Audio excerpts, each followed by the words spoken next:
Hey friends, happy Friday to you guys. Hope you all have had a lovely week and are looking forward to the weekend as much as I am. So first of all, I guess me doing this live video kind of busts me on posting the picture I posted this morning. That was from yesterday because this is what I look like today. And I did get a chance to post the picture of Roseberry, which I do feel like is a great color. So I just thought, hey, I'll post it this morning and no one will be the wiser, but I've just added myself by coming on live and showing you what I look like today. But anyway, I just did this yesterday for the first time, and I knew about it for a long time, but I'd never actually done it myself before, so I wanted to show you how easy it is to change out the tip of your LipSense applicator if it starts getting worn. And I don't know why they do that, but sometimes they start falling apart. Like this one is so, like it's lost all of its fluff. You can't really see that, but it's just really thin and pointy and not really good for putting stuff on. So I have a couple of them. I did this with my Roseberry yesterday, and this is a Napa that I've been meaning to do for a very long time. So I just want to show you how easy it is to do that.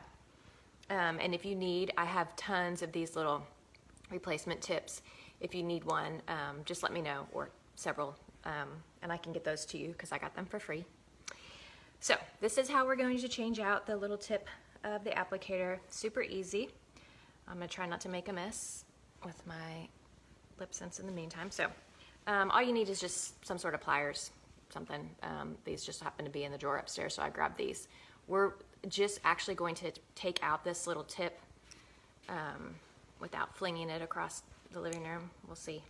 You may have to wiggle a little bit because it's, I don't know if you can see it, there's little, it's like attached in there somehow. So you're going to have to use a little force to actually get it out. But once you get it unstuck, there we go. See, it's a nice little long thing.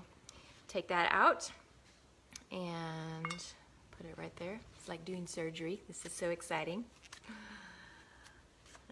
Okay, and then the other one I'm going to use my fingers to take it off so I don't mutilate it, but just pop that off of there. So again, you just have another little tip that you're going to insert in there. And, uh-oh, this one doesn't fit. Well, this was a terrible example. This must be a old applicator. Wow, y'all. Well, that was a total fail because this one is not the same size as the other one. Haha, that's interesting. Okay, let's try the other. Obviously, I should have showed it to you when I was doing it the other day. Let's see if this is the one that comes out of the tube. I don't think it is. Well, nutso. All right, guys. That was a fail. Okay, so I did one yesterday that worked really well. And I guess we'll have to measure these and see what's the different sizes, because the other one that I had literally just went in there. But you can see this one's a bit fatter on the end of it than this one is. So I guess I better measure these and figure out which ones I have. I think this is a really old Napa that I have, and you guys probably don't have anything that's as old as this one, or it may be been a weird tube, but I promise it does work, guys. You just pop the little thing in there, and then you have a brand new ready to go applicator. So but anyway, if you need some replacements, I've got tons of these upstairs in my little workspace, and I can drop them off to you, mail them to you, whatnot, because it's no fun trying to apply your LipSense with a wonky little thing that's not going to make it go on smooth. So that is my little tip to show you today. So I hope you guys have a lovely weekend, and I'll talk to you later. Bye.